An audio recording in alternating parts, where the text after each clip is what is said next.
Sometimes you pull that microphone. Get that mic over there. Get this microphone over here where I can... Welcome back to the Project Gen X podcast. I'm one of your hosts, Alan Smith, along with... I'm the other guy, Big Dave. And as in the previous episode where we talked about the albums released in 1991, we are going to talk about the movies that were released in 1991. There are some significant things here that we are going to need to discuss. The first thing... Before we get started, we're gonna do one. We're gonna look at something prior. Oh, we are. It's in films of '91, but we're gonna look at the highest grossing films of 1991, the top 10. Okay. All right. So we'll start at number 10. Okay. The number 10 highest grossing film of 1991, City Slickers. Oh, great movie. Made $179 million. That's pretty good. This is worldwide gross. Okay. Number 9. Hot Shots. Yeah, this is, Hot Shots and Hot Shots Part 2 are two like satirical movies that have kind of been forgotten as time was, and they were hilarious. Now, the references that they're making are very of their time. Yes. There's no, so some people won't get a lot of it, but for those of us who were there, this was hilarious. Those things are not evergreen at all. No. All right, number 8 was the remake of Cape Fear with De Niro. That's actually a good one. And was it Nick Nolte? Is that who it was? I don't know. We'll figure it out. Juliette Lewis was in it. Was it? We'll figure it out when we get there. We'll get there. Anyways, it made Hot Shots made 181 million worldwide. Cape Fear made 182 million worldwide. De Niro was very creepy in that. This is one of those few remakes that are as good, maybe a little better, depending. Now again, you're pitting De Niro against Robert Mitchum. Yeah, and let's be honest, Robert Mitchum was an actor's actor, and just So and De Niro's just scary. Yeah, and there's that. Well, this is before the Muppet face, De Niro that we know now. Okay. You mean the loony guy? Yeah, exactly. Yeah, go ahead. Yeah, I said it. Yeah, I agree. It's something about it. You say in Hollywood too long, and it just kind of infects you. So. Well, it's that whole Baz Luhrmann thing. Live in New York, but leave before it makes you hard. Exactly. Live in L.A. before it makes you too soft. Right, exactly. All right, number 7, The Addams Family. Really? Yes, $191 million. Now, this was not the movie that gave us Christina Ricci, because she had done Mermaids just the year prior. Yeah. But this was kind of the thing that really put her on the map of, hey, this is somebody we need to watch going forward. Yeah. And the world is better off for it because she's an exceptional actress. So. Well, that whole crew on that movie was Raul Julia and Angelica Houston. Yeah. And you had Christopher Lloyd. Yeah, I know. It really. I'll say it right now. Addams Family Values is better. It's like one of the few sequels that is better than the original. Like, don't get me wrong. Good. Addams Family is good. I love the first one, but they kind of fell into their own with the second one. Addams Family Values is just amazing. That Thanksgiving play. I know. So great. So they're what is she Disney. Doing? No. It is so good. Okay. We just became those. Fester, you are no longer Fester. You are Mr. Debbie.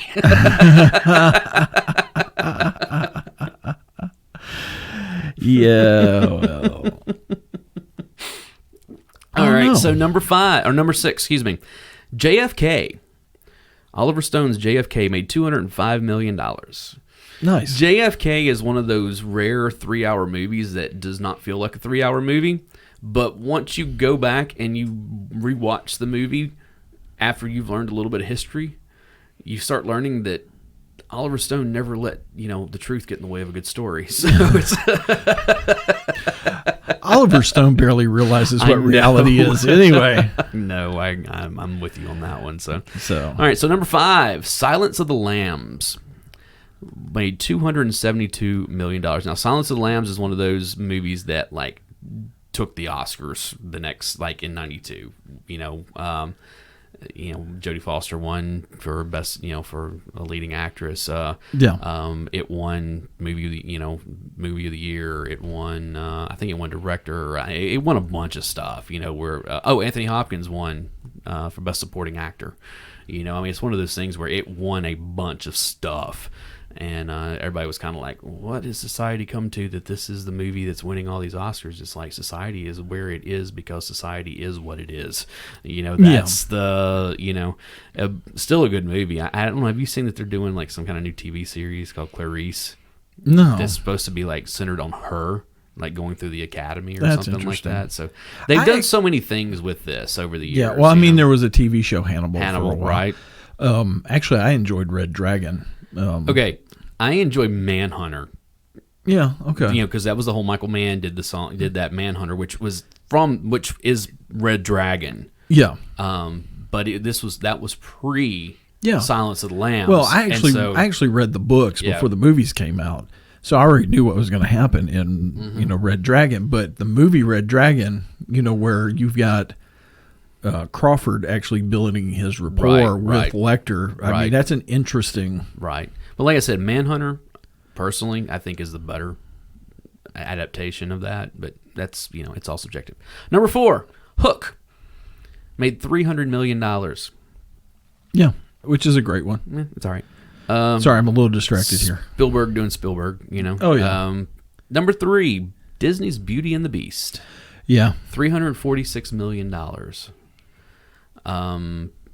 Again, won Oscars, and that kind of stuff. Okay, number 2, Robin Hood, Prince of Thieves, made $390 million. Is this the Kevin Costner one? This is the Kevin Costner, This Alan is Rickman. This is the one where we had the super group of like Bryan Adams and No, that was from Three Musketeers the next year. Oh, you're right.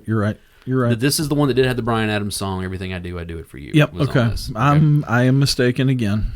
Had the unannounced cameo from Sean Connery at the end of it. Right. When he just all of a sudden shows up for like 3 minutes. Yeah. And I remember sitting in the theater and being like, "Holy crap!" Just like it's Sean Connery. Did not see that coming. It probably wasn't even in the script. It's probably just Sean Connery showing up. It's also like Christian Slater. Yeah. I'm trying to think who else is in this movie. He played Will.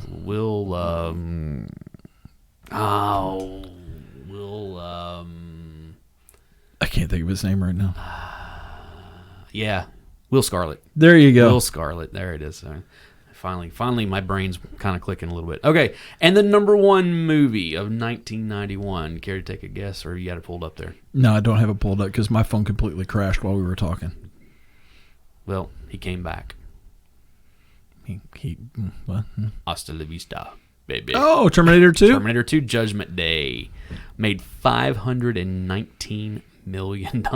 I'm sorry, that's still the best one of all the Terminators. 1991 money, okay? That is still the best of the Terminator movies. It really is. Did you watch the last one at all? Yes, I did. I actually liked it. Dark Fate or whatever. Yeah, it was okay. I liked it. I mean, it wasn't... Let's put it this way. It was better than anything we'd seen in a long time when it comes to... Probably since the Sarah Connor Chronicles. That was the last good Terminator anything I had seen prior to this. Now, a lot of people kind of slept on that show, but I watched it. No, it was a good show. I loved that. Well, you had what's her name from Firefly playing Sarah Connor. No. You're talking about Genesis.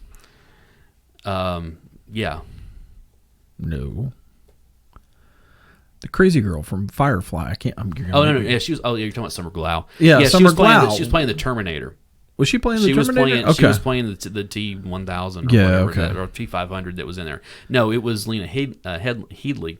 Oh, that's right. Game of Thrones. Yeah, you're right. Sarah Connor, and she was excellent in it. And you also had Shirley Manson, who was playing a new T-1000. Yeah, that was from the band Garbage, and she was actually really good. But yeah, it was. I really enjoyed that show. It's a shame it only got 2 seasons. Actually, a season and a half, because the first season was like 13 episodes or something. Yeah. But yeah, so those are the top 10. Those are the highest grossing movies of 1991. All right, we're going to go through, and I guess we're going to be comprehensive here. I'm just going to say that you could tell how the year was going to go because the first movie that comes out is a Jean-Claude Van Damme movie, Lionheart. I know. It is because obviously the Oscars for 91 were in 92. Okay, yeah. So best film was Silence of the Lambs.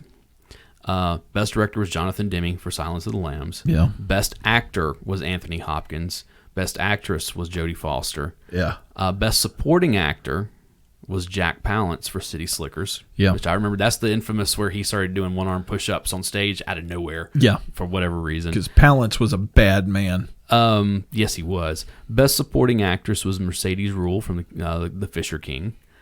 Best screenplay adapted was Ted Talley for Silence of the Lambs.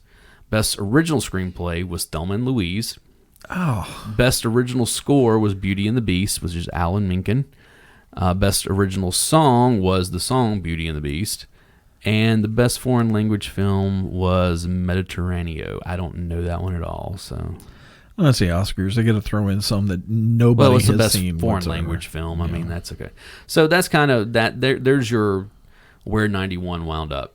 You know. Sorry, I was looking at what it was. I was looking at the Golden Globes because Bugsy actually won for best drama, and Beauty and the Beast won for musical or comedy.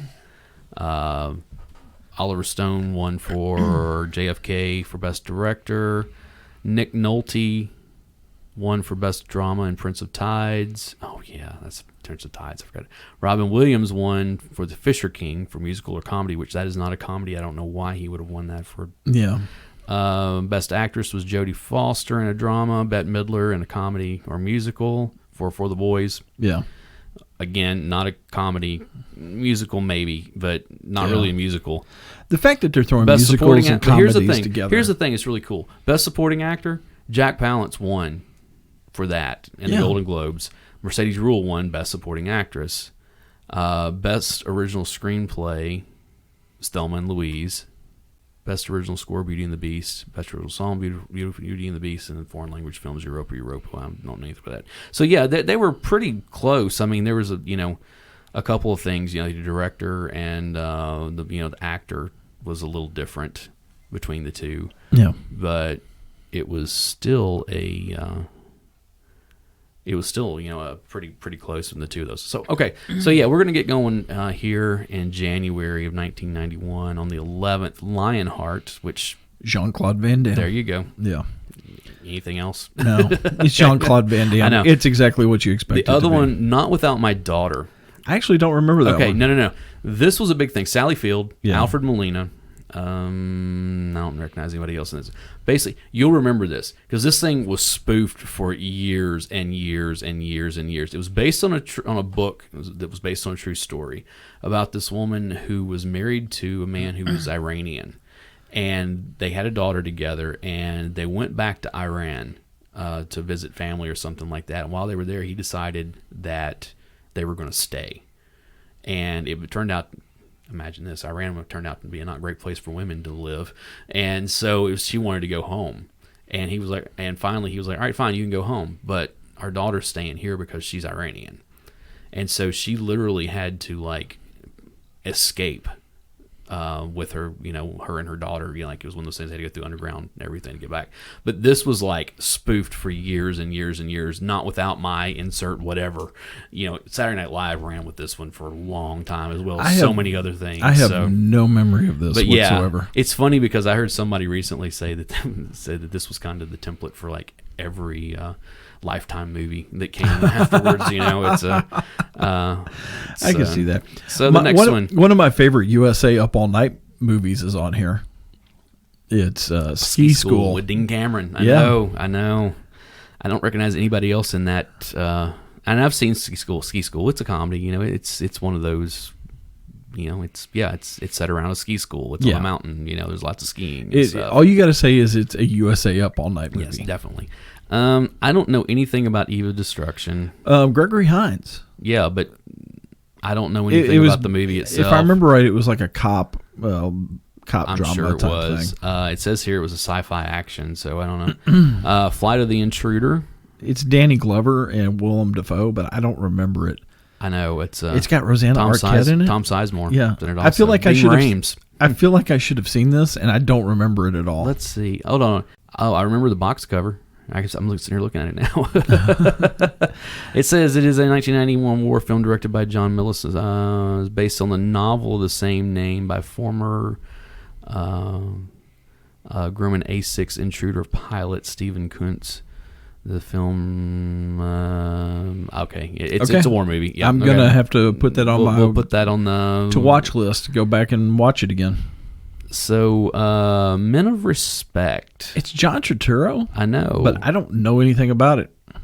Dennis Farina, Peter Boyle, Rod Steiger, Stanley Tucci. Wow, that's a pretty. I feel like I ought to know it, and I don't. Okay, it's Macbeth. Oh, is that what it is? It's an adaptation of Macbeth. Yeah. Okay. And it's a mafia hitman who climbs his way to the top by killing his boss. Yeah. Okay. Well, you got to remember this is 91. I'm talking. We're in high school. We're looking for blow 'em up movies. Right. Now, White Fang. The Disney version of it. Yes. I remember it because I do remember this. It was a date movie for me. Ethan Hawke. Yeah. Yeah. Wow. Yeah, it's white. It's adapted. Was it James? What was the guy's name that wrote the book? Jack London. Yeah, Jack London. Yeah. Here's another USA Up All Night movie. Prison Stories. Women on the Inside. Well, this was no. This was an HBO showcase, whatever. So this was a real like kind of it was a drama. Oh, docudrama. Yeah. No, this wasn't like women's prison or whatever. You know that they used to. This is actually. That's what I was thinking. I know. Yeah. No. This is this is a more real life type thing. It's not, I'll be honest with you. She-Wolf of the SS or whatever, I don't really remember anything about those movies from January except for like a couple of them. Yeah. Well, I think we're going to get into that a little bit with the next ones because we got Meet the Applegates, Ed Begley Jr., Stockard Channing, Dabney Coleman. I know. Queen's Logic. Kevin Bacon and Jamie Lee Curtis, Linda Fiorentino. Oh, okay. I remember the box cover. Queens is like Queens, New York. Yeah, it's one of those. It's got a big ensemble. Joe Montana, is in it. That kind of stuff. So Tom Waits. Okay, here we go. L.A. Story. I do remember this one because of Steve Martin. This is the one where he goes roller skating through the art gallery. Right. Yeah, and he doesn't use any of the interstates. He actually drives his little car through all his neighbors' backyards and all that to get to where he's going. And this is actually a cute little movie. This is a great movie. Yeah. I enjoyed this one. And again, you start looking at Steve Martin, Richard E. Grant, Mary Lou Henner, Sarah Jessica Parker, Kevin Pollak. Yep. Patrick Stewart, Iman, yep, Chevy Chase, Woody Harrelson, Paula Abdul, Martin Lawrence, Rick Moranis, and Terry Jones. That's a pretty good cast there. If you haven't seen L.A. Story, you really should. This is a fun movie. Here we go. Neverending Story 2, The Next Chapter. I'm sorry. I never watched it because I was still devastated over the Neverending Story 1. The best thing about the Neverending Story as it goes on, because there was like 4 movies made. In the third one, do you know who the villain was in it? Like that played the villain? It was Jack Black. Was it really? It's a very early role for Jack Black. So I never made it past the first one. I enjoyed the first one, but that was about it. Here is a significant movie that was actually pretty big. Sleeping with the Enemy. This is Julia Roberts, Patrick Bergen. I don't recognize anybody else in this, but this is the whole, like, she was married to this guy and she left. And then she goes to live in this little town, and then he finds her, type thing. Mm-hmm. And that's it was a big movie. It was a stalker movie. This is one of those, like, when Julia Roberts was just really starting to become Julia Roberts. Pretty Woman had happened the year prior. Yeah. And this was now we're going to start putting her into a bunch of stuff. Yeah. Here's the big one. Released on February 14th, Valentine's Day. Break out the fava beans and a nice Chianti. Silence of the Lambs. This was a huge movie. And the fact that it came out in February and won the Oscar is amazing, because usually movies that are released early in the year get forgotten by the time that it rolls around. But this movie had staying power like you would not believe. It still has staying power. Again, we talked about Hannibal, Clarice, all the movies, all of the, it's a thriller, but it's a disturbing movie. It's very psychological. I mean, it is. And of course, and I do it all the time, it puts the lotion in the basket. It puts the lotion in the basket. I've seen a lot of great memes. Come on. We've all done the dance. Ooh. No, we have not. Would you bug me? No. No. Oh, and now I'm not going to be able to get that out of my head. Goodbye, horses. No. Be glad that this is not a video podcast right now, because even fully clothed, him doing this. Excuse me, I've got to clear my palate. Eyes wide shut. But this is one of those things where, like, I because of this movie, it is still like one of those things. Like, anytime that I have in the last decade or more, actually more than the past couple decades, when I meet a new, someone, when we first started dating or whatever, I'll, one of my jokes is like, oh, you're gonna make a wonderful skin suit. It's like. Especially meeting women online, it's like, oh yeah, no, I'm not creepy. I'm just looking to make a new skin suit. That's all. And you wonder why you're not dating. We'll get into that some other time. So, because she's just as bad as I am. Hey, run. Anyways, Jodie Foster, Anthony Hopkins, Scott Glenn, Ted Levine. Who else is in this movie? It's funny. I don't really recognize anyone else. Oh, Chris Isaac. I didn't realize Chris Isaac was in this. Yeah, he was one of the. That's right. He was one of the SWAT guys when they went into the building and they had to get the elevator open. That's right. Okay. The next one is Cadence. Do you remember this one? It's a Charlie Sheen movie. I don't remember it. It was actually directed by Martin Sheen. It's Charlie Sheen, Martin Sheen, Lawrence Fishburne. Who else was in this? But it's one of those things where the cadences that they do in the military. Yeah, it's all about it's a military movie. Okay. I remember this. It was all right. Here you go, King Ralph. I remember this. John movie. Goodman. This was failed miserably. Failed miserably, but still such a fun movie. Basically, what happens is that this guy Ralph finds out, because they're doing a photo shoot for the Royals, and they all wind up dying, and he finds out that through like some weird back channels, he's the last remaining royal, so he becomes king of England. It's a terrible movie. It's a terrible movie, but it's a popcorn type. Speaking of terrible movies, Nothing But Trouble. Yeah, Dan Aykroyd, Chevy Chase, John Candy, Demi Moore. I don't remember. I recognize him, but this is John Candy in drag. This is a weird movie, and the thing is that Digital Underground did the song "Nothing But Trouble," which is on the soundtrack, which is pretty interesting. Yeah. Okay. He Said, She Said. This is. I don't remember. It's Kevin Bacon. Kevin Bacon and Elizabeth Perkins. It's one of those rom-coms. Who wrote it? It doesn't say. I was kind of wondering if it's not a John Hughes movie, but I kind of wonder. No, you're thinking of She's Having a Baby. Yeah, that's true. That's what you're thinking of. Okay, that's true. Okay, Scenes from them All. This is a Woody Allen movie. Oh, well, I think he's in it. I think he produced it or something. Yeah, because it's Bette Midler, Woody Allen. Yeah. I don't recognize anybody else in this lab. Oh, Fabio's in it. There you go. This is when Fabio was a thing. Yeah. I remember this. Whatever. I never really cared much for Woody Allen. I never cared much for Woody Allen even before all of the creepy stuff came out about him. So Woody Allen films have always just kind of been one of those things. It's like, that's over there for people who, Now this next one I saw in the theaters. I own it. I think I still own it on VHS even. This is still one of my favorite movies. Okay. Once again, Oliver Stone doesn't never let the truth get in trouble with a good story. I know. But we're talking about The Doors. This is the end. Yeah. Val Kilmer, Meg Ryan, Kevin Dillon, Kyle MacLachlan, Michael Madsen, Billy Idol. Yep. Crispin Glover, Kelly, of course it is. Costas Mandylor is in this. Debbie Mazar, Mimi Rogers. Paul Williams. John Dinsmore is actually in the movie. Eric Burden from The Animals. Yeah. Let's see. But Oliver Stone, Jennifer Tilly, John Dinsmore. Yeah. But you know the part Josie Bissett. You know the part that John Dinsmore plays, don't you? Isn't he the record exec or something? Or he's no. When John Dinsmore was the drummer for. He was the drummer. For the Doors. No, when Val Kilmer. When they did the scene where Jim Morrison was in the theater and he was recording his poetry and all that, right there at the end. John Dinsmore was the audio engineer. Okay. You never saw his face. Yeah. You only heard you saw silhouettes, and you heard his voice, and that's all you heard. Unfortunately, all right, I'm going to say this. There's a couple unfortunates on this. Okay. Unfortunately, this movie just solidified the myth of Jim Morrison. Yeah.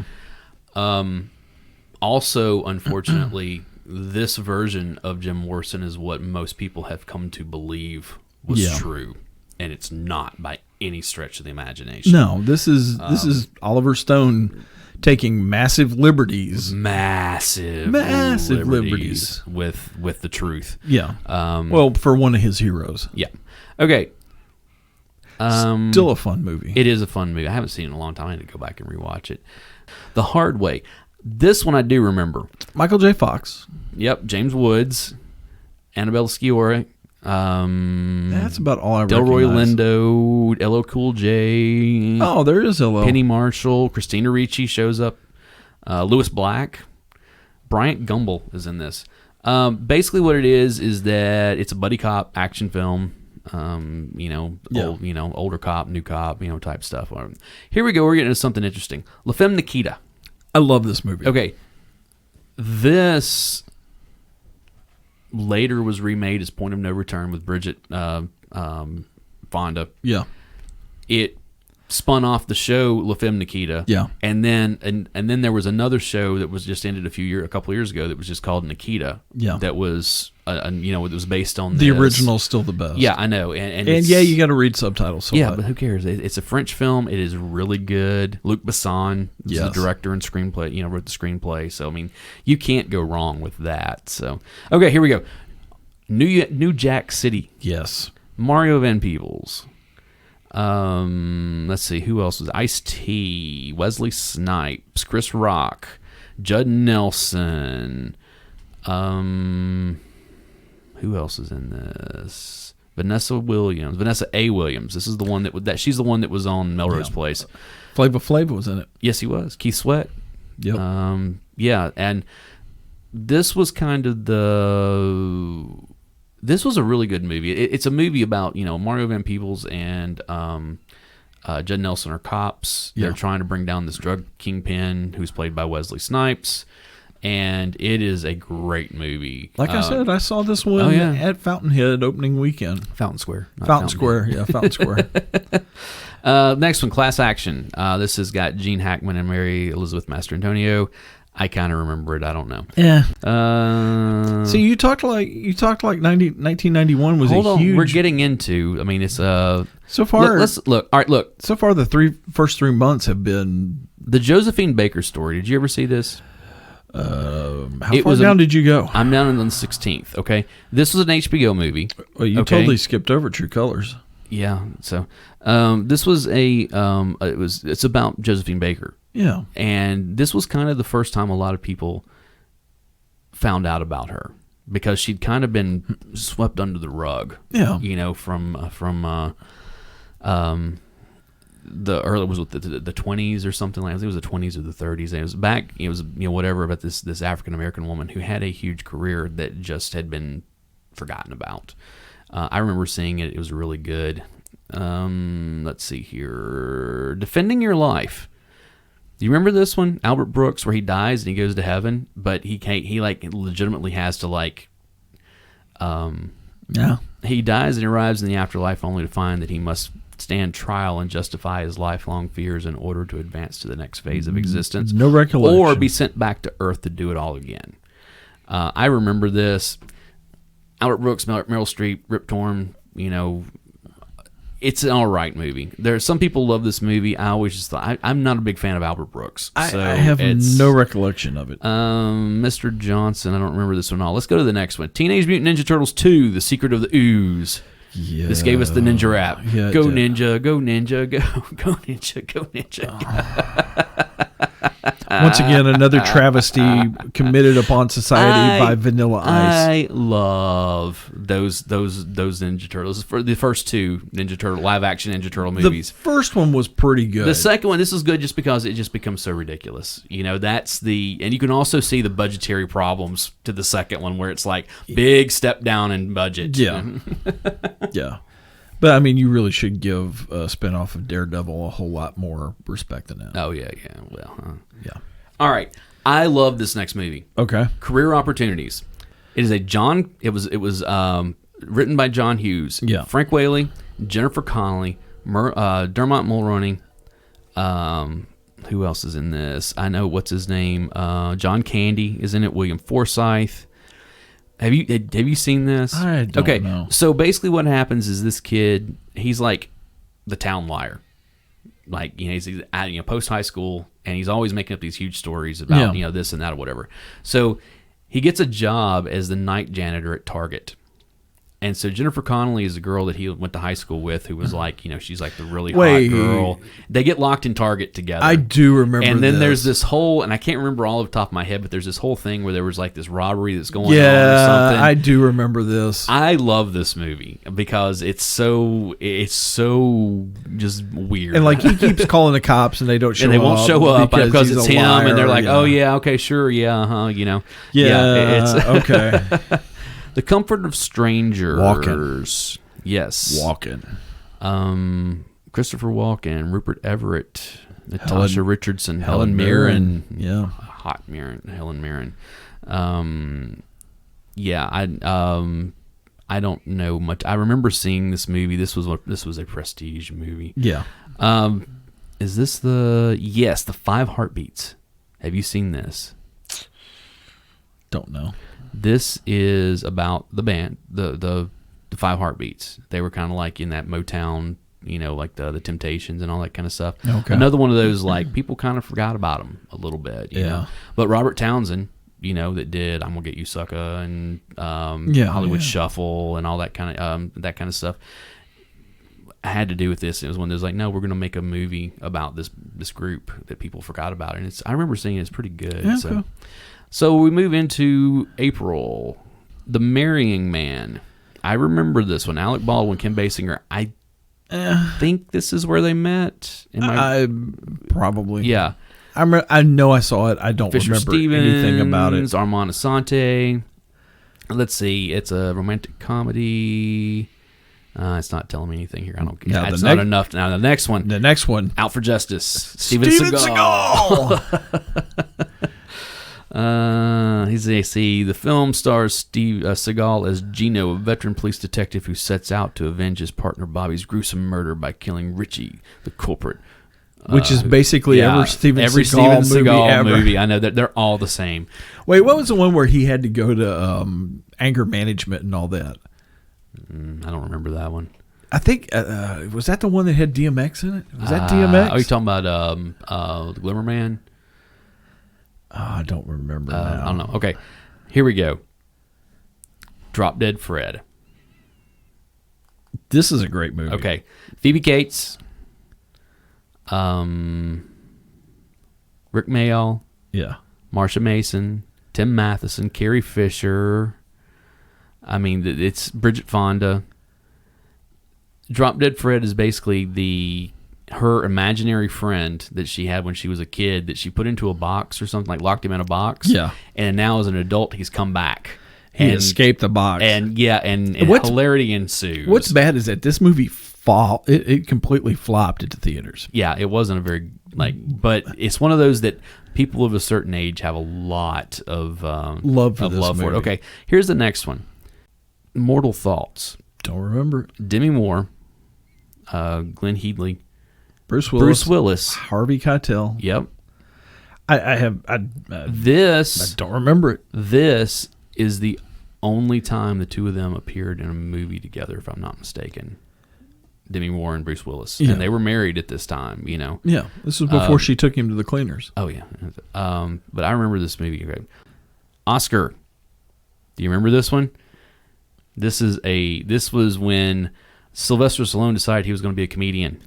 Oh, right. And this bombed. bombed. Well, this one bombed almost as bad as the movie that Arnold Schwarzenegger Which one? Tricked Stallone into doing. Oh, Stop or My Mom Will Shoot. yeah. Sylvester Stallone, Marissa Tomei, Tim Curry. Who else is in this? Chad Palminteri, Kurtwood Smith. It's Red. This movie is terrible because it's one of those things that, like, it's called Oscar, but the character of Oscar does not appear until like the very end of the movie because he's like Marissa Tomei is his daughter and she wants to marry this guy Oscar, but he doesn't appear until the end of the movie, and it's all about Sylvester Stallone being upset about his daughter marrying this someone who doesn't believe is good enough for her. There's a restored version of Spartacus that was re-released. Yeah. Talent for the Game. Do you remember this one? Have no idea. Edward James Olmos and Lorraine Bracco. It's a baseball movie. Okay. Toy Soldiers. This was a good movie. Okay. I remember this one. Sean Astin, Will Wheaton. Yep. Who else? Lou Gossett Jr., Jerry Arbach, George Perez. What do you remember about Arlie Ermy? Gunny. Yeah, Gunny. All right. We get into, what was that, April? We get into May. Citizen Kane re-release. Okay. Raging Harlem. Okay. I don't remember. It's a Forrest Whitaker. I do remember this one being kind of a big deal because it's got Robin Givens, and this was like after her and Mike Tyson had gotten divorced, and she was there. But Truly, Madly, Deeply, Alan Rickman, is that right? Yeah. I'll be honest with you. I don't really remember anything. Stephen King, sometimes they come back as the next. Okay. The one that I remember is FX2. Right. I do remember this because this was the sequel to FX. Yeah. And which is a really cool movie. I saw, I had rented I found FX at the rental store. Mm-hmm. And then when I saw this was coming out, I went and saw this in the theater. Okay. Here's the one. Madonna's Truth or Dare. Yeah. Okay, this is a documentary following her on the Blonde Ambition World Tour. This is when she was dating Warren Beatty. Yes, this was right around the time that this was right after what's the movie? Dick Tracy. This was right when Dick Tracy had been released. So they were recording this, which I saw in the theater. Yeah, and this was the same theater that I saw Rattle and Hum. And this was Madonna kind of at her height of being Madonna, doing that transition from the 80s into the 90s to where she really started going, it wasn't long after this the Sex Book came out, and all that kind of stuff. So it's one of those things where it is, this was Madonna when she was like really, really going into the I'm going to be as controversial as possible, realm. Yeah. It's actually a really good documentary. I've seen it. It's really good. Okay. I don't know anything else until we get all the way down to What About Bob? All right. Switch. Have you never seen Switch? I know it's Jimmy Smith. It's Jimmy Smith and it's Ellen Barkin. And basically what happens is that, let's see, it's Jo Beth Williams, Lorraine Bracco. Basically what it is that Ellen Barkin is okay. How do I put this? The guy, and I can't remember who it was that played it. It was this guy, this, Italian, kind of a gangster guy or whatever, who switches bodies with Ellen Barkin. So it's like, so she's basically playing a man in a woman's body. Okay. And it's a whole she dies. I take it back. He dies. He has to come back in a woman's body because he had been terrible to women all of his life. That's what it was. Okay. And he can't go to heaven until he meets a woman that will love him unconditionally. What winds up happening, I'm going to spoil the movie, it's not that big a deal, is that, of course, Jimmy Smits and her start, and, he's like, wait a second, I'm not blah, blah, blah. And, they go out one night and gets drunk and they have sex and she gets pregnant. What ends up happening at the very end of the movie is she gives birth to a daughter who loves him unconditionally, and then she dies. Yeah. Okay. Yeah, I know. That sounds like a terrible movie. It kind of was. I don't know what Fever is. What about Bob? This is Bill Murray being Bill Murray at his ultimate Bill Murray. Bill Murray, Richard Dreyfuss, Julie Haggerty. This movie, if you've never seen this movie, you need to get this movie. Good. Don't even. This is like if you want to like get peak Murray. Yeah. Watch Quick Change, then this, and then Groundhog Day. Yes. Because they all came out within like a 3-year period. Yeah. Those 3 movies together. You put Scrooged in there too because absolutely. It's right in the Same middle era. Of that, Same era. Yeah, it's in there. Those 4 movies, you're good. You're golden. You're golden of why everybody loves Bill Murray. Is basically what it goes down to. I'm going to say this. I think therapy. I think they need to do a Groundhog's Day 2. Okay. And just re-release the original movie That without would be funny and have nothing new to it whatsoever. Exactly. Yeah. Okay, Mannequin 2 on the move. Yeah, I didn't even bother with this one. Mannequin was bad to begin with, yeah, and then this one is just a whole new thing that's terrible. If you really want to hear about this, go listen to How Did This Get Made? They do an episode about this, and it's just Here we go. Speaking of terrible movies, Backdraft. Yeah, really. You didn't like this? This is the movie that gave us the on top of the fire truck in the middle of going to a fire sex scene. Yeah, well, they were having sex on top of the truck when the fire hose truck. Yeah, but Kurt Russell, William Baldwin. No, this is a terrible movie. Jennifer Jason Leigh, Rebecca De Mornay, Donald Sutherland, Robert De Niro. I remember Sutherland was good in it. De Niro is actually pretty good in it too because he plays the fire chief. Yeah. But it's one of those things, it's just about, this is where a lot of people learned about Backdraft, like the actual, like what a backdraft is and what it does, and it's a really, I like the movie. It's not a great movie. I only watched it once and I was like, whatever. All right. The next one, Hudson Hawk, which is a movie that gets too much hate. I'm sorry. Sorry. If you want to hear a really nice reaction of 2 people being completely offended, go back and listen to our Christmas movie. It was the Christmas. We talked about that. I know. Because I totally bagged on this movie. Did. And me and Barry were both like, no, you're wrong. It's wrong. This is not a bad movie. But Bruce Willis, Danny Aiello, Andy McDowell, James Coburn, Sandra Bernhardt. Who else was David Caruso, Don Harvey. Let's see, who else is Frank Stallone, Frank Welker, and William Conrad. So I mean, this was one of those things where this was after Die Hard. Yeah. People were like, oh, Bruce Willis is going to be a thing, so let's let him do something, a vanity project, basically. And kind of like with The Return of Bruno, they let him sing. And, and it was like, it made sense because the whole thing is he was wanting to be a rock star. Right. But it's one that they're art thieves, and so the way that they do their heists is that they sing songs because they know how long these songs are, that they've got this much time. But it takes some weird twists and turns, and it gets into this whole like global conspiracy and this and that. It's a great movie. It really isn't. All right, this is a movie I really like. Okay. Only the Lonely. This is John Candy. Yeah. Maureen O'Hara. Yeah. Ali Sheedy. Anthony Quinn. James Belushi. Yeah. Macaulay Culkin. Was this a? I don't think Chris Columbus directed this, but I don't think it was this wasn't a John Hughes production, was it? I don't think so. Anyways, no, it was. It is. It's a Century Fox Hughes Entertainment. Yeah. That's right. Okay, so this movie I really love because it's one of those rare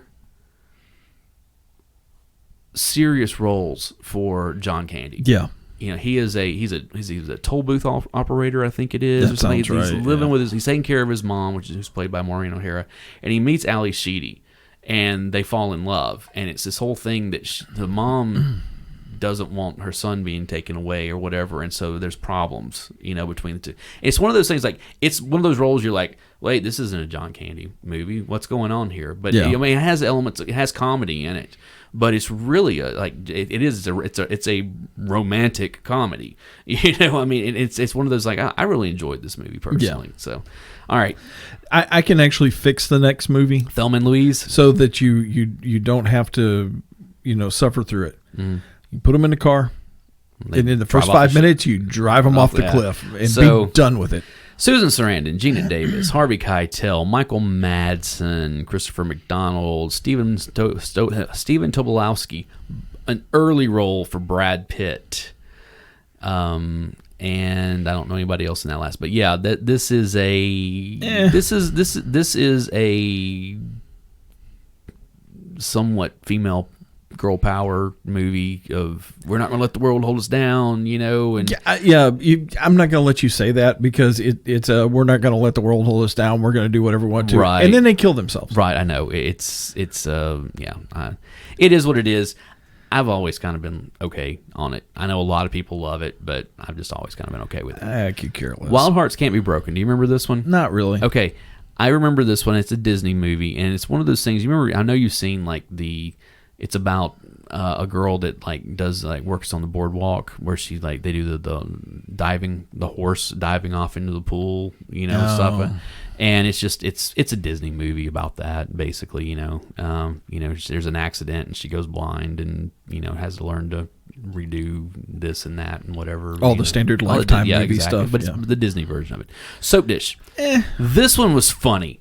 I'm sorry. This is where we get the Sally Fields, you like me, you really, really like me speech, and so it's Sally Field. It's all about a soap opera. It's about the behind the scenes on a soap opera. So Sally Field, Carrie Fisher was Kevin in this. Kline, yep. Carrie Fisher, Robert Downey Jr., Whoopi Goldberg, Elizabeth Shue, Gary Marshall, Terry Hatcher, Kathy Najimy. This is a solid. I'm going to have to go back and watch this one. Cast. I'm definitely going to have to go back. I and remember watch seeing this back. Okay, here we go. We're getting into June now. City Slickers. Yes, this is excellent. This was kind of after When Harry Met Sally. This is the next movie that really made Billy Crystal huge. Yeah, honestly, it's him, Daniel Stern, Bruno Kirby, Helen Slater, Jack Palance. Yeah, playing Curly. Who else is in this? Jeffrey Tambor. It's been a long time since I've seen this movie, so I'm trying to remember if there's anybody. Yeardley Smith is in it. Jake Gyllenhaal. Didn't realize that. I bet he played one of the kids. Probably. So it's one of those things that Billy Crystal, Daniel Stern, and Bruno Kirby are these friends. They're from New York, and they decide to take a trip. They go to a dude ranch, basically. And they have to, Jack Palance is kind of running the whole thing, and they go on a cattle drive. Yeah. And it's a really good movie. It really is. It's funny. It's heartfelt. City Slickers 2 wasn't bad either. Not bad, other than their way of bringing Curly back was a little. Oh, you had a twin brother? Okay, it's. Yeah. I'll give you that one. Here we go. Don't Tell Mom the Babysitter's I love dead. this movie. I love this movie. This movie is really good. Christina Applegate. This was kind of, she was riding high on the Kelly Bundy train, Yeah. This is an early David Duchovny role, and it's literally one of those things. The mom goes off, leaves the kids there, and the babysitter dies. Yes. And she just assumes, takes over, and it a all whole falls lot apart. Happens, yes, and it's a lot of fun. Well worth going back and watching. Jungle Fever. I'll be honest. It's a Spike Lee movie. It's a Spike Lee joint, right? As he calls them. And it's all about an interracial couple. Relationship is what it comes down to. I saw it a couple times. It's all right. It's all right. Again, Stevie Wonder did the soundtrack. The soundtrack, and it's pretty good. All right, here we go. Robin Hood, Prince of Thieves, Kevin Costner, Morgan Freeman, Christian Slater, Alan Rickman, Mary Elizabeth Master-Antonio, Michael Machine. The Robin Hood thing's been done over and over and over. This is the and of course, Costner couldn't do an English accent, so he didn't. And that's the whole in Robin Hood Men in Tights, whenever Carrie Ells looks at the camera, it's like, unlike some Robin Hoods, I can do an English accent. Yeah. But one of my favorite actors, Michael Wincott, is in this. Yes. Oh, yeah, that's true. And honestly, my favorite rendition of the Robin Hood thing is the one that came out a few years ago with the Ridley Scott version. Really? Yeah. Really? I like that one. They should have called it Robin Hood Begins. Because that's all it is. It's just the story of Robin Hood before he becomes Robin Hood. Yeah, I won't disagree with that. Yeah. But I enjoy that rendition of it. It's a little bit different, and I don't know. I like it. Here's a movie I'm sure you love. Without Warning, the James Brady story. No. James Brady was Reagan's press secretary who got shot in the forehead. You know, the Brady Bill? Yeah, I know. That's where this came from. No, don't. I know. Don't misunderstand. Yeah. Beau Bridges, Joan Allen. Who I don't think I recognize anybody else, but I know it was a made for HBO. This is when HBO was really kind of starting to do their made for HBO movies, and they were getting some prestige, of stuff. Well, the Josephine Baker story we talked about earlier was one also. Yeah. It is what it is. Okay, here we go. Dying Young. This is another Julia Roberts movie. Yeah. Because again, she's riding high on the it's one of those things. It was directed by Joel Schumacher. Anyways, it's moving on. Hold on. Julia Roberts, Campbell Scott, Vincent D'Onofrio, Ellen Burstyn. She's in love with Campbell Scott, and he's got cancer, and he's going to die, and there's kind of them dealing with that. So, and that's. Did I mention the '90s were kind of a depressing time? Man. This is the very beginning of the '90s. Yeah, I know. Rocketeer. I love this movie. All right, this is another one of those. Batman was really big, so let's go back and get a 1940s. Comic. Obviously, the reason that movie was so big is because it was a character from the 1930s and 40s. So that's what we got to do. That's why we got Dick Tracy and the Rocketeer and the Shadow and the Phantom. Yeah, a lot of those were terrible. I know. The Dick Tracy movie was not a good movie, but I went to the midnight showing and I got the T-shirt. That was kind of fun. But the Rocketeer is actually a pretty good. It's a good movie. Billy Campbell. This was supposed to be his big breakout role. Yeah, you never really see much. Jennifer Connelly, Alan Arkin, Timothy Dalton, Paul Sorvino, Terry O'Quinn. There you go. Let's see who else is in this. Margot Martindale, Clint Howard. Yeah. Is this a no? Joe Johnson. Joe Johnson directed this. So I remember this being good. I haven't seen it in a long time, but I remember really liking it. So here we go. Naked Gun 2.5. The Smell of Fear. Yes. Oh man, Leslie Nielsen. You gotta love Leslie. Patricia. This is Priscilla Presley. This is during George Kennedy. O.J. Simpson. This is O.J. Simpson pre-killing two people. Yeah, I said it. And when he was still like this real goofy, like he gets the crap beat out of him in all these movies. Oh yeah, I mean, just on and on and on. Well, this is Leslie Nielsen during his silly. Yeah, and that's all. Because it's so funny to go back. The heavy. He did, and then he did Police Squad. Yeah, or actually he did Airplane, and then he did Police Squad, and then he did these Naked Gun movies, and then that's all he was cast in after that. Yeah, it was just these. Well, his deadpan. I know, is just such. So, but yeah, nice beaver. Thanks. I stuffed just had it stuffed. Just had it stuffed. Oh yeah. Problem Child 2. I know. I didn't care much for these movies. Now the funny thing about this, it's a John Ritter. What's really funny about this, John Ritter and Amy Yazbek is in this, who was on Wings. She's been in a lot of stuff. And what's funny is that her and John Ritter were married. They were married all the way up to the time he died. What's funny in this? She's in both of these movies. In the first one, she plays his wife. Yeah. In the second one, she doesn't play his wife. She plays a completely different character. John probably did that on purpose. It's such a weird. He had such a twisted sense of humor. Also released on the 3rd, Terminator 2 Judgment Day. I don't know. You gotta start singing some "You Could Be Mine." No, I went directly to the Terminator theme. I love the Terminator theme. Yeah, you just love Guns N' Roses. I love that song, man. Yeah. But yeah, Terminator 2 Judgment Day. Terminator was not a big hit when it was released. I enjoyed it. But it wasn't a big hit box office wise. Well, that's true. What happened is that it hit home video and everybody discovered it. And they were like, wow, this movie's great. Yeah. So they were like, hey, we can actually get a budget for this because, and it's one of those things that James Cameron at this point had done Aliens. So he was like, okay, well, I've got some clout now. I want to do a sequel to Terminator 2. Yes. Or to Terminator. And I want to make it bigger and better. And we'll make Schwarzenegger, since he's this big star now, we'll make him the hero. Yeah.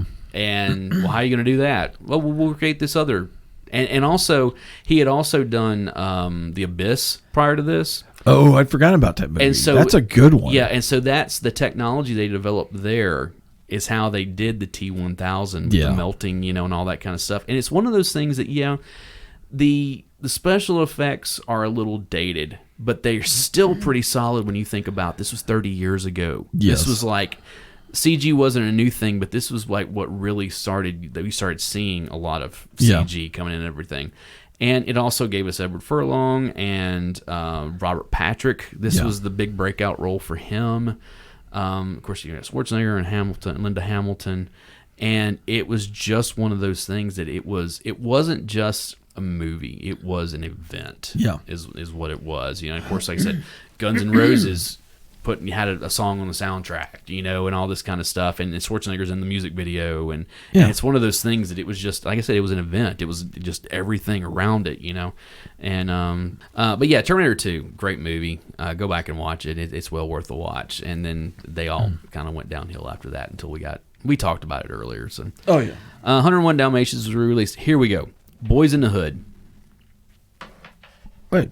Boys in the Hood. Hold on. I feel like you skipped something. Nope. Not between. 101 Dalmatians was re-released.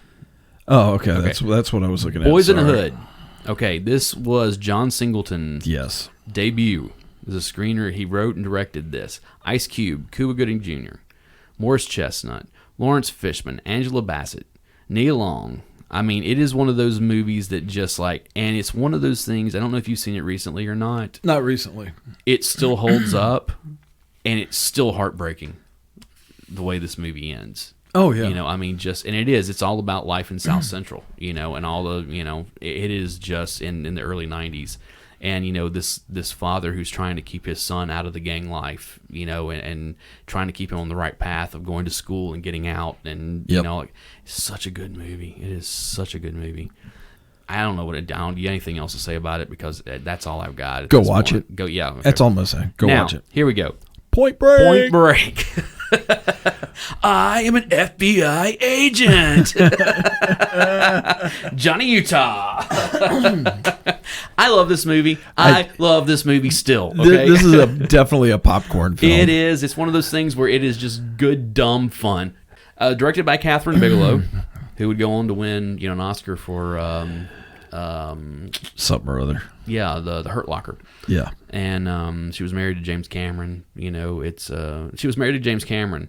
And what's funny is that it was during this time they were getting a divorce because James Cameron and Linda Hamilton had gotten together during the Terminator 2. Terminator 2, But yeah, Patrick Swayze, Keanu Reeves, Gary Busey, Lori Petty. This is Gary Busey when he was almost stable. Yeah, John C. McGinley. Who else was in this? Anthony Kiedis. I forgot a Chili Pepper was in this. Yeah, he's like in one scene. He gets shot in the foot. But yeah, it's surfing. It's bank robbing. It's the ex-presidents. All this. I mean, it's one of those movies that I look at this a lot of times and say this is kind of what started the whole extreme sports. Because they're skydiving, they're doing all kinds of stuff. And it. I really love this movie. I love this movie. And still one of the greatest callbacks in Thor Ragnarok, when Thor's trying to get the Quinjet up and going, and you have to do voice recognition. He was like, the strongest Avenger. They're like, please state your name. And he goes, screw you, Tony. He goes, Point Break. And then the Quinjet all comes up. It's like, yes! All right, here's the next one. Regarding Henry. This is actually a pretty good movie. Harrison Ford and let's see, it's Alex Winter is in this movie. Wow. William Sadler, George Carlin. No, I'm looking at the wrong thing. I'm looking at the whole wrong. I was looking at the next one. I was down. Like, that is completely totally incorrect. Harrison Ford, Annette Bening. Yeah, these are two completely different movies. Yeah. Henry, he is a lawyer, is that right? Yes. And he's kind of a jerk. Yes. And he's having an affair on his wife, and all this kind of stuff. They're on the verge of divorce, and he gets in a car wreck. No, he gets shot. Does he get shot? Is that what it is? He gets shot That's right. When he interrupts a robbery. He gets amnesia. The bullet hits his right frontal lobe. Right. And basically ends up with amnesia, and he has to rebuild. Right. And he basically, I mean, it's one of those things, he started to learn about his old life. Yeah. And him and Annette Bening fall in love all over again, you know, and it's a all right movie. I remember it being a big deal at the time. I enjoyed it. Okay, what I was going to do, Bill and Ted's Bogus Journey came out. So we're double dipping on Keanu here within a week of each other. Yeah, when you said regarding Henry, you're like, oh, wow, it's got Alex Winters in it. I was like, what? Yeah, what are you looking at? Keanu Reeves, Alex Winter, William Sadler, George Carlin, Pam Grier. Who else was in this? Frank Welker, Primus is in this. There's a whole bunch of people in this movie. Okay? Oh yeah. And again, as a sequel, this is right up there with the first one, I believe. Especially when you get into William Sadler's death. I love one of my favorite scenes in this is when they go to heaven. And they're talking, you know, they go to ask God a question or whatever, and Death's there with them. And he's like, hey, don't I know you? He's like, no. Just walks off. Oh, that's funny. All right, here we go. Dutch. Do you remember this movie? I do remember this. This was actually a pretty good movie. Ed O'Neill. Jo Beth Williams. This movie was one of those that people really like bagged on for the longest time. Even Married with Children made a joke about it. Oh, yeah. You know, about, they were on a flight when they went to England. Like, and the whole way here, all we had to watch was Dutch, you know, type of thing. And it's not a bad movie. It's just not what people were expecting going into. They thought it was going to be some kind of, you know, real comedy. And it winds up being more of a drama, you know, of, hey, this kid doesn't have anybody. Yeah. You know, and, but yeah, it's one of those I think people should go back. Another John Hughes, you know, should go back and rewatch. Double Crossed, you remember this one? No, absolutely not. It's an HBO movie. Well, I mean, the next one is Life Stinks, and it's a Mel Brooks film, and I don't remember that one either. He's homeless because I know it's got Leslie Ann Warren and Christian Slater, I'm looking at the wrong thing again. Yeah, you are. Mel Brooks, Leslie Ann Warren, Jeffrey Tambor. Yeah, I remember this. It's something about, I think he was rich, and then he lost all of his money, and then he's living on the streets, and it's that type of thing. Mel Brooks, whatever. All right, Mobsters. This is the one. It's got Christian Slater. Don't remember it. Patrick Dempsey, Richard Grieco, Costas Mandylor, Laura Flynn Boyle, Anthony Quinn. Chris Penn is in this. This was they're supposed to be like the next generation of mobsters. No, it's like Lucky Luciano and all of this. It's kind of it's set in that whole era, you know. In it takes place from 1917 to 1931, and it's all about that type of stuff. No, I don't. It was more marketed of the look at all the heartthrobs, you know, than anything else. Sure. Do you remember V.I. Warshawski? No. It is. I do remember this. Kathleen Turner. She's a private eye, is what it comes down to. A Brighter Summer Day. I don't know that. Here you go. Hot Shots. Yeah. All right. Charlie Sheen, Carrie Ewells, John Cryer, Valeria Galino, is that her name? You saw her in a bunch of stuff. John Cryer, Kevin Dunley, Lloyd Bridges, Christy Swanson. Ryan Stiles is in this. Christy Swanson, Charles Barkley, Bill Lambier. Oh, that's right, because there's that basketball scene. I forgot. That's right, they're playing. That's right. But yeah, it was just a spoof of like all the comedies and stuff. That was like it spoofs everything. Yeah. Was it this one or was it the second one where he's on the boat going up the river and it comes down and it's Martin Sheen on the other one, like coming the other way. I don't. It's kind of doing the whole like Apocalypse Now thing. Yeah. And they're coming towards each other, and as they go by, they both point and go, "I loved you in Wall Street."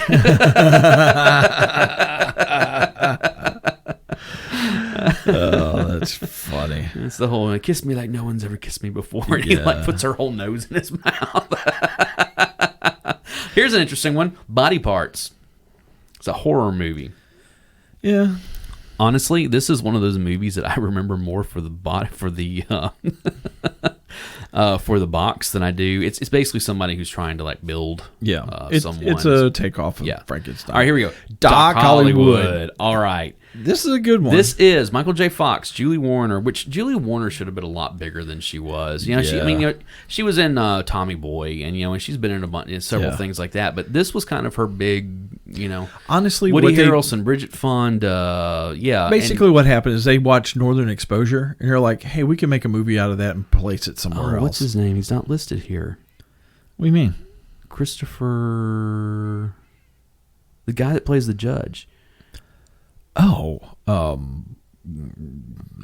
no, he is David Ogden Stiers. There we go. He played Winchester on MASH. Yeah, that's what I'm sorry, I had that. It's David Ogden, who just died last year, unfortunately. Oh no, I didn't know that. Early last year, he was older.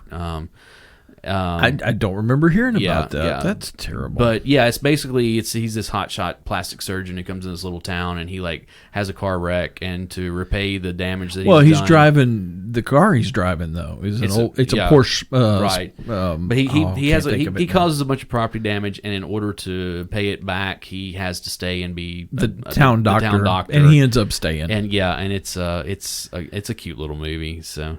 Rover Dangerfield. It's a Rodney Dangerfield. Oh, it's a cartoon where he plays a dog. Okay, yeah. Okay, speaking of cartoons, Rockadoodle. Do you remember this? Don Bluth. This is one of those like, why did Don Bluth ever leave Disney?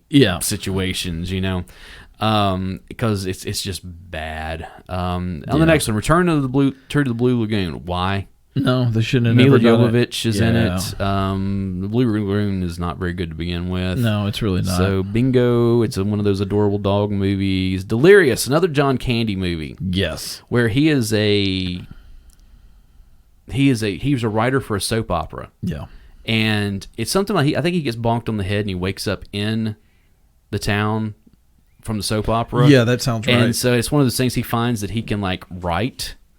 Yeah, he can write like what's going to happen and everything. So it's another cute movie. Here we go. Double Impact. Another Jean-Claude Van Damme. Yeah, and it doesn't Two matter. Van Dammes for the price of one. And it doesn't matter what the plot of the movie was. If you've seen one Jean-Claude Van Damme, you've seen them all. And it's also, it's so like they don't know that they're twins, and then they meet each other, and like, oh, how do you have my face, and blah blah blah blah blah. Okay. Pure Luck, I don't really remember the Smart and Short Danny Glover. But the next movie, one of my favorite movies. Yes, absolutely. The Commitments. Yes. This is about an Irish soul band. Yes, you heard that correctly. An Irish soul band. Yes. This movie is phenomenal. Yes. I cannot recommend it high enough. If you've not seen this movie, don't stream it. Don't rent it. Go out and buy this movie. The cool thing about this is put it in your collection. There's not a ton of people you're going to recognize. No. However, there are some people you will know, like Colmini. He was on one of the Star Treks. Was it Voyager, I think? I didn't watch Voyager. If you ever saw him, you'd be like, oh, yeah, that dude. Yeah, probably. Glenn Hansford came out of this. Okay. Who went on to, he was in the movie Once, and like has a band, like he went on to like do stuff in music and everything, like really, has had a good career, which I highly recommend the movie Once if you haven't seen it. It's a great movie. Here's the one that's interesting. The Corrs are in this. You remember the band The Corrs? Yeah. This is like, and they're all in it. They're all like small parts, because Irish, type thing. But it is such a good movie. I love it. And the soundtrack, oh, dude, it's hilarious. And the soundtrack is awesome because it's all original recordings. Yeah. The band that they put together for this were all musicians they put together, and then they recorded 2 soundtracks. It was Volume 1 and Volume 2 of just old like Motown soul songs. And it's awesome. The guy that plays the lead singer, his name was Andrew Strong, and he actually is singing. And it's one of those things where you look at it and go, how is that voice coming out of that dude? Yeah. Just, it is so good. Such a good, I love the movie. So, yeah. All right, next one. It's kind of like, Rick, Rickroll. What's the guy's name? Oh yeah, Rick Astley. Yeah, Rick Astley. Like, how is that voice? Coming out of that guy that you can see through? I know. Yeah. And I say that as a redhead that you can see through.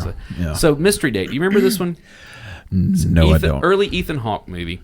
It's a whole thing where like his older brother comes back to town, and come to find out he is a thief of some sort, and so he like sets this whole like Ethan Hawke is in love with Terry Polo, and all this kind of stuff. He didn't know what to do. He's like still in high school, so he like sets up this whole thing of like, oh, you need to go do this and blah blah, type stuff, and basically gives him his ID to go and do all this, sets up, for all this kind of stuff. And it's one of those things where it's this comedy of errors because he lets him use his name, and the whole thing is that there's people who are out looking for him, like bad guys who are looking for him. Yeah. And it also gives him an alibi while he's trying to pull off a job. And Ethan Hawke has no clue what's going on, and all this, and it's one of those comedy of errors. Like all this stuff keeps happening and falling his way, and of course she's just like falling in love with him because like, oh, it's so cool that you thought forward to do all this stuff and blah blah blah, But it's got Fisher Stevens and B.D. Wong in it. I mean, it's kind of a cool movie for being what it is. Of course, Ethan Hawke is always bringing his A game no matter what he's doing. Oh yeah. So. Women and Men Too. I don't know. It's an HBO movie. Barton Fink. Here you go. It's a John Turturro. It's a Coen Brothers film. I don't know it. It is, because it's got John Turturro, John Goodman. Well, of course, John Goodman and John Turturro is in everything that they do pretty much. John Mahoney is in this. You know what I'm talking about? Yeah, I know Fraser's who you're talking dad, about, but I don't know this movie. Tony Shalhoub. Steve Buscemi. This is one of those early Coen Brothers films, not quite as early as like Raising Arizona or which is a great movie, or what was the other one, Miller's Crossing, and that kind. I love Miller's Crossing. I think it's a good movie. Honest with you, it's been so long since I've seen it, I don't remember much about it. It stars John Turturro in the title role as a young New York playwright who is hired to write scripts for a film studio. Okay, and it's kind of one of those, so. The next one's a Kenneth Branagh. Dead Again. But I don't remember I remember this. Emma Thompson. This is back when they were together, Kenneth Branagh and Emma Thompson. They were making all the movies together. Yeah. Andy Garcia, Wayne Knight is in this. Wow. Robin Williams, Campbell Scott. Wow, this has got pretty decent. I don't know it. How about this one? Harley Davidson and Marlboro Man. Mickey Rourke and Don Johnson. What's funny is I actually watched this again like 2 weeks ago. Oh, really? Tell us about it. Because I have not seen this in a very, very long time. Basically, it's a story about Harley Davidson as a character. They take the brand and they actually personify him. And they take the brand of Marlboro and the Marlboro Man that used to be the marketing piece for Marlboro cigarettes, and they personify him. Okay. And they're friends. And it's terrible because they're supposed to be like these really good friends, but they don't hang out much. But they get all their other friends killed, and then they go their own separate ways. Well, there you go. But it's kind of a. And at the end of the film, they actually have to say these characters are not based off blah blah blah. Please don't sue us, blah blah blah. It's kind of a fun popcorn movie. Yeah. Okay. But this movie is popular enough amongst motorcycle guys that I've on some of the I watch a lot of car shows and motorcycle build shows. There's been a couple different shows that have actually built the Harley Davidson motorcycle from this movie. Cool. And I don't see how people ride them because it's just basically got a steel plate for a seat. Yeah, I know. It's hardcore. Nope. Showdown in Little Tokyo. Dolph Lundgren. I barely remember this one. It's another one of those they were still trying to make him a thing. Yeah. Child's Play 3. Yeah. Okay. This, I have heard a lot of people say that this is, beside the first one, is probably the best. I would agree. Because the second one's not very good. But this one goes back terrible. Where he goes back and he finds the kid again who is older. Yeah. And I think he's in a military school or something like that. It's but he tries to kill him again. Yeah, of course he does because that's. But it's back to old psychopath. I did a voodoo enchantment to turn myself into a doll. Child play. Company Business. I don't know. Gene Hackman, McKelvey. I don't know. Baryshnikov. No clue. Cast a Deadly Spell. No clue. Oh, wait a second. Is this the one I think it is? This was a made-for-HBO movie. Okay, this is a weird, it's set in the 1940s, where in Lost Lane where magic is real, and he Fred Ward plays a guy that he's a Philip Philip Lovecraft is his name, and it's one of those things where like he's going through Hollywood. So he's playing Lovecraft, something like that. Yeah. Philip Lovecraft is his name, and it's one of those things where he's kind of trying to go through and find out, who killed this and that. The thing is that they did another sequel later called Witch Hunt that had Dennis Hopper playing that role, which I remember that one. Okay. And I want to say these were actually based on a series of books or something like that. I remember seeing the Witch Hunt, but I haven't seen this one. And I remember like seeing the promos for it and thinking that looks pretty cool. So I might want to run that one down and see what's going on there. I actually need to go back and reread my Lovecraft stuff. Dogfight, River Phoenix, Lily Taylor. Yeah. I don't know. Okay. Freddy's Dead, The Final Nightmare. Okay, what do you think about this movie? Oh, that's all you got to say. It's one of those things that it tried. It swung for the fences. It did. But the problem is that it swung too many times and too hard is basically what happened, because it just kept trying and kept trying and kept trying. What's really funny is that Johnny Depp shows up in this, on a screen doing This Is Your Brain on Drugs commercial. Yeah. That was put in post because when they were making this movie, they didn't think they could get Johnny Depp. And then he heard that they were making it, and he was like, I would have come back for this, he's like, this is one of my first roles. I definitely would have come back. So they filmed this little thing and put him in there, in post and everything. But I will say this: it was better than New Nightmare. Yes, a lot. Liebstrom, I don't know this one. Mississippi Masala, no idea. It's a Denzel Washington movie, isn't it? Yeah, I don't know. Something. It's set in Mississippi. Paradise, is this the... I know we're going through some of these... The Fisher King is the one we're trying to get to, okay? That's the one. Good movie. Yes. Robin Williams, Jeff Bridges, Mercedes Ruehl. Mercedes Ruehl was all over in 1991. Amanda Plummer, Michael Jeter, David Hyde Pierce, Harry Shearer, Kathy Najimy. This is Tom Waits. This has got a really... But it's one of those things, I hate that they put it under comedy because it's not. No, it's not. Because basically what happens is Jeff Bridges is a radio, like a talk show host. Yeah. And he's talking about this, he's like one of those like, oh, yuppies all need to die and blah, blah, blah. And it's one of those things he's talking about, somebody ought to just go kill a bunch of them. One of his listeners takes a shotgun into a restaurant and just opens fire. Robin Williams and his wife are dining there, and his wife is killed. Yeah. And Robin Williams goes crazy, and now he's a homeless man, which he was well-to-do before, but now he's a homeless guy, and he thinks that he's like in Victorian England or something. I forget what it is exactly. And he winds up, and of course it's one of those things. Jeff Bridges, loses his show and all that kind of stuff. Yeah. He's blamed for it. But then he meets this guy. As he should be. Yeah, and then he meets this guy and realizes in what his words did. Yeah. I remember it was a pretty good movie. The Indian Runner. Don't know it. I don't remember this one at all, but I do remember Rambling Rose. It's Viggo Mortensen. Yeah. Don't remember Rambling Rose. I do. I know it's Robert Duvall. It's Laura Dern and Diane Ladd, who is Laura Dern's mom. And it's set in like the 1920s or something like that. And she's kind of this flighty flapper girl, and everything, kind of family dynamics and stuff. I remember watching it when I was younger. They call it Rambling Rose. It's the whole thing is because like she just rambles all that, blah, blah, blah, blah, blah, just on and on and on and on and on and on. So, Deceived. Okay, do you remember this one? No. I remember this one. Goldie Hawn, John Hurd. Let's see who else is in this. Anyways, so basically what happens is that Goldie Hawn and John Hurd were married, and he dies.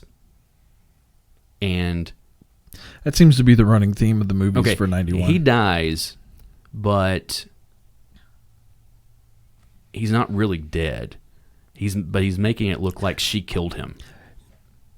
He dies, but he's not really. He fakes his death. Is he mostly dead? Yeah, he's mostly dead. And had to go to the. Right, he's been mostly dead all day. Okay. But no, it's one of those things where he fakes his death.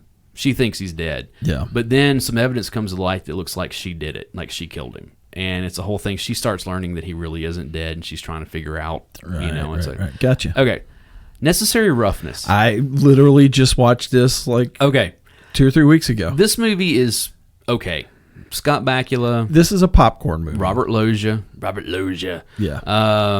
Kathy Ireland, Sinbad, Jason Bateman. So basically what it is, if you've seen the movie The Replacements, this is roughly what it's based on. Yeah. And I mean, like, seriously, like, I remember, like, going and seeing The Replacements and walking out going, wow, somebody watched Necessary Roughness and basically took the bullet points. Yeah. And filled in the blanks in between, because there are scenes that are almost identical. Oh, no, totally. Totally identical. Yeah. But it's about this college football program that goes on probation. No, they didn't go on probation. They got their program completely and totally shut down. They're trying to rebuild it. And the athletics director basically comes over and gets this commentator who is known for running clean programs to come over and build it from the ground up. And they can only build it from people that actually go to school there. So he's going around the school. But it's also with Scott Bakula. He never went to college, so he still had eligibility. He was a quarterback, but that never made it to college. But he was in his mid-30s or something. He was older, but it's one that he still had college eligibility. So they were like, hey, I recruited this guy way back. We know that he's out there, and they bring him in. And then Kathy Ireland, she plays soccer, but they need a kicker, so they bring her on, and it's one of those things. Sinbad's on the team, and Jason Bateman and stuff like that. But it's one of those things where, like, there's the big school down the road in the state, and it literally, you could run this and The Replacement side by side. Well, the bar fight, the bar fight, the when they're in the jail together. Yeah, I mean, it is there. It is all there. Yep. So, The Man in the Moon. Are you familiar with this movie? No. Okay. I know it's a Reese Witherspoon. This was like the movie that made Reese Witherspoon. Okay. So what it is she's like, in the movie, I think she's like 12 or 13 years old, and which she wasn't. She was somewhere around that age. Yeah, sure. It's one of those things, small town. It's Reese Witherspoon, Jason London, Sam Watterson, Tess Harper. And basically what it is that she's got an older sister, and Jason London is this guy that works on the next farm over. And he's a little older, that kind of stuff. And of course, she develops a crush on him. But she develops a crush on him. Did this movie soundtrack have Strawberry Wine on it? No, that's sure? Way before Strawberry Wine. Okay, well, I don't know. It's it funny. Just sounded familiar. But no. But see, here's the thing: is that, like, she develops a crush on him. Of course, like I said, he's older, and then he meets her older sister, and they start dating. Yeah, and of course, it makes problems between them, that kind of stuff. He winds up getting killed in an accident later, and the sisters have to grieve together since they both loved him, and that kind of stuff. Yeah, good grief. I know there's a lot of death in these movies. Ricochet. I don't remember this one. You don't remember this one? I don't. Denzel Washington, basically John it was Lithgow, Ice-T, Kevin Pollak, Lindsay Wagner. Yeah. Wow. Basically, John Amos. It's two friends that grow up. Jesse Ventura. Denzel Washington's character meets a girl, drifts away, and when they get older, one turns out to end up being a cop, one ends up being a drug dealer, and then drama ensues. Oh, fair enough. Yeah. Shout. Have you ever seen this? I don't know. I have seen this. Okay, here you go. John Travolta. Yeah. Okay. Jamie Walters. You know what I'm talking about? How do you talk to an angel? Oh, yeah. Yeah. From The Heights. The Heights and Beverly Hills 90210. Yeah. Heather Graham. Yeah. She's Linda Fiorentino. Glenn Quinn. You know who I'm talking about there? Basically, I think. Okay, no, Glenn Quinn played Becky's husband on Roseanne. Oh, yeah. And then he was on Angel the first season also, Sam, let's see. I know that there's more. Gwyneth Paltrow. This is a early Gwyneth Paltrow. Okay, gotcha. Basically, what it is that John Travolta's a music teacher in 1955, and like all of these, Jamie Walters and Glenn Quinn and all these people, they're like learning music, and he starts teaching them about rock and roll. And and of course, it's one of those things that Heather Graham and Gwyneth Paltrow are like love interests and blah blah blah for these teenage kids. And of course, he winds up getting fired because he's introducing them to that devil music. And then when they're having their recital at the end, they decide to start playing rock and roll to be rebellious. And, Okay. let me talk about the next one. The next one, you're gonna do it. You're gonna do it. Go right ahead. The name of the movie is Suburban Commando. And all I have to say about it is Hulk Hogan. That's right. This is about the time they were trying to make Hulk Hogan something more than a wrestler. Yeah, they were trying to get him out into movie stardom. This was after No Holds Barred. And, and so, this was when they were trying to make him, or he was trying to make something in Hollywood. Yeah, somehow they got Christopher Lloyd involved. I think this was this before or after Santa with Muscles? I know it was before Mr. Nanny. I don't remember. I mean, it's pretty bad. So yeah. Okay, you remember The Super? Not really. Joe Pesci. Okay, so he's a landlord in New York. He's a slumlord basically, and he gets sentenced to where he has to go and live in one of his establishments. I do remember this. Yes, I do remember this. And he gets his car gets stripped before he even gets inside, and they hustle him in basketball and all kinds of stuff. He plays one of those real traditional Goomba guys that he likes to play. Yeah. Homicide. I don't remember this one. City of Hope. I don't remember this one either. I don't either. Ernest Scared Stupid. I know where some of this movie was shot here in Nashville. All the Ernest movies were shot here in Nashville. But I could take you right now to go to some of the places where they filmed this because I know the people who own the store that it was filmed in. Oh, really? Yeah. And it's kind of cool, well, that's like when Ernest Goes to Camp. All of that was shot at one of the group camps at Montgomery Bell State Park. And I actually know one of the guys that was in the movie. Oh, really? Yeah. He's super cool. So the next one we have Frankie and Johnny. I fairly kind of Al Pacino and I've seen it. I vaguely remember it. Yeah, Al Pacino and Michelle Pfeiffer. Yeah. I don't remember Shattered. Gary Marshall directed it, so yeah, I don't remember Shattered. Stepping Out, I don't remember. It's Liza Minnelli. Oh, well, that's all you got to say. Yeah. The Taking of Beverly Hills, I kind of remember this because it was just kind of oh, look, they're coming into our town, they're trying to be a terrorist or whatever. Yeah. All right, here we go. Cool as Ice. Oh, no. Oh, no. Hey, all I want to say is back when he promised if there was a problem, he'd solve it. And he hadn't done it. It's time for him to follow through on that. Again, if you go back and listen to the How Did This Get Made about Cool as Ice, it's amazing because they actually got, after they recorded it, he got in touch with them. Really? And they did an interview together, and he was like, "No, dude, we had no idea." He's like, "This movie was being written on set. We had no clue what was going on whatsoever." Okay, so it might not actually be his fault. It's funny. I'll watch one interview with Vanilla Ice, and I'm like, "You are detestable." Yeah. And then I'll watch another one. And I was like, "No, I would hang out with that dude." I know. It was so funny because this gave us the immortal line, "Yo, drop that zero, get with this hero." I can't believe he went along with some of this stuff. All right, Little Man Tate. This was Jodie Foster's directing debut, I believe, if I'm not mistaken. Of course, this was after she, had done Silence of the Lambs, which is big, blah blah blah, and this was more of a, I think she's a single mom. She's in it also. Yeah, I've heard nothing but good about this movie. I've never actually seen it. Okay, now this is an interesting. Gus Van Zant's My Own Private Idaho. I love this movie. River Phoenix, Keanu Reeves. Yes, it has been a long time since I've seen this. It's been a long time since I've seen it, but Jim Caviezel was in this. Oh man, he meant to be a baby when this came out. Yeah. So. Flea, of course. It's a River Phoenix movie. It's good. Other People's Money. Oh, this is a Danny DeVito. I don't know. Anyway, I Still Dream of Jeannie. Oh, this was a TV movie. I remember because this is when they brought. You remember when they brought I Dream of Jeannie back? Yeah. And this was the whole. Okay, so here we go. House Party 2. The House Party movies are more fun than they deserve to be. Yes, they are. All of them. And this was just the first one was so good, and they're like, okay, we're going to do another one. Okay, we're going to do another one. Kid and Play. I forget which one was the pajama party. Was this this one? Yeah. That's this one. Yeah, and it just, those movies are so much fun. Popcorn movie. Yeah, absolutely. Popcorn movie. All right, The Butcher's Wife. Demi Moore, Jeff Daniels. I don't really remember it. I remember hearing about it. It's something, okay, a clairvoyant woman thinks that she's met her future husband, who she's seen in her dreams, and is a butcher in New York City.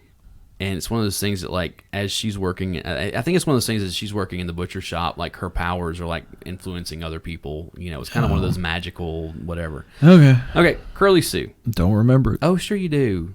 Do I? Sure you do. Yeah, it's Jim Belushi, Kelly Lynch, you know, and it's one of those where it's kind of one of those, like, oh, I met this adorable little kid, and I'm going to start taking care of her, you know, like, gruff middle-aged man that's, you know, I don't have any kids and blah, blah, blah, settle down, everything. And then he meets this little, you know, this orphan, and, you know, she melts his heart and all that kind of stuff. And if you say so. Yeah, The Hitman. Don't know it. Oh, it's a Chuck Norris movie. Billy Bathgate. I do remember this one. Okay. Vaguely. It's basically... hold on. Let me pull up so we can get the... Yeah, go ahead. Billy Bathgate. Hold on. Bill Bahan is a poor teenage boy from the Bronx. One day he catches the attention of gangster Dutch Schultz, changing his last name to Bathgate after a local street. He goes to work for Schultz's organization, serving mostly as a gopher. But he's present when Schultz murders his former partner, who he believes betrayed him, and then he begins a relationship with Weinberg, with the guy's. He begins a relationship with somebody anyway. Blah, blah, but blah. But he's facing legal charges, and it's one of those things that his boss is facing legal charges, and he's trying to like. Okay. I have problems with the All right, next here we one. go. Here we go. I really have knew you were gonna problems do this one. with this. Yeah. Okay, go ahead. Highlander 2, The Quickening. As a fan of the Highlander, okay, and as most fans of the There's Highlander only one know, Highlander movie. I don't know what you're talking about. So it's this one gets discounted out of Is hand. this where they become aliens? Yes. Okay, yeah. Yeah, they're on the planet Zeist and You're all right, this okay. bull crap. I know, And, yeah. if you've never seen The Highlander or any of the other Highlander films, if somebody ever hands you Highlander 2, take this thing, running down the road at 70 miles an hour, and chuck this piece of garbage out of the window and hope it catches fire when it touches the ground, because this is the biggest turd that has ever been laid on celluloid. All right. Actually, People Under the Stairs is pretty bad. It's a Wes Craven film. I think it was no, it's a Wes Craven film. Is it Wes Craven? It Yeah. is. No, it wasn't bad. It just wasn't It's great. not good. The only thing of significance about this is the first date that I went on with my high school girlfriend. Yeah, and it was like, this is terrible. Okay, Year of the Gun. I don't know, Andrew McCarthy, Sharon Stone. I don't know this one. Yeah. Prisoner of Honor. Don't know it. It's Richard Dreyfuss. It's Richard Dreyfuss. So I don't know. All I Want for Christmas. Okay, it's a kid's movie. Yeah, Strictly Business. Was this a Spike? No. This has got Halle Berry. I remember this one more for the... It's got Tommy Davidson, Halle Berry, Samuel L. Jackson, Kim Cole, Sam Rockwell. Yeah. I remember it mainly for... Okay, so here we go. Cape Fear. Cape Fear. This thing creeped me out. All right. De Niro, Nick Nolte, Jessica Lange. I thought Jessica Lange was in this. Juliette Lewis, Joe Don Baker, Ileana Douglas, Robert Mitchum. Robert Mitchum actually does make an appearance in this. Yeah, it was a nice callback. Gregory Peck. It's a remake of... This is directed by Martin Scorsese. It's a remake of Cape Fear. Yeah, Cape Fear. It's a Robert Mitchum film, and it is really... You get to actually see the evil side of De Niro. Right. And it's that scene where they're sitting in the movies and he's laughing maniacally at the film, and is like way creepier than the original version at all. Just because it's like, no, this dude is unhinged. And then there's that really creepy scene between him and Juliette Lewis where she's like 13 or 14 or something, like and he's hitting on her, and she's kind of enjoying it. It's like, what the hell, Yeah. But it's really it's well worth going back and watching. And of course, it was one of those things that it gave us the wonderful Simpsons episode where where Sideshow Bob's trying to kill Bart, and it's awesome. It's like he's doing the whole where he's like underneath the car, and they're like, "Oh, a cactus pass, let's go through it." And, oh. Yeah. Kafka. It's basically about Franz Kafka. Yeah. If you really like nihilism, then go read that. Yeah. And go watch it. Meeting Venus, I don't know. Don't remember this Prospero's books, I don't know. No, Addams Family. The Addams Family. So, again, this is not the movie that introduced us to Christina Ricci, but this was the movie where she really came on the radar. Here it is. Angelica Houston, Raul Julia, Christopher Lloyd, Christina Ricci. Who else is in this? There's a whole thing where, like, Christopher Lloyd plays Uncle Fester, but he doesn't remember being Uncle Fester, and it's one of those. They're trying to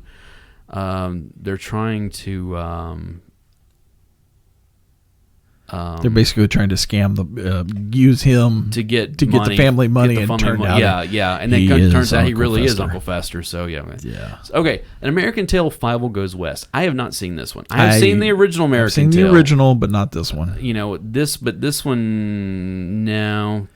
This was another, like, it's an Amblin Entertainment, so it's Spielberg, and it was basically because American Tail was so popular, they decided, hey, we can do a second one. It just wasn't as good. No. However, on the same day, Beauty and the Beast by Disney. That's one of the reasons why it didn't do as well, is because it came out the same day as Beauty and the Beast.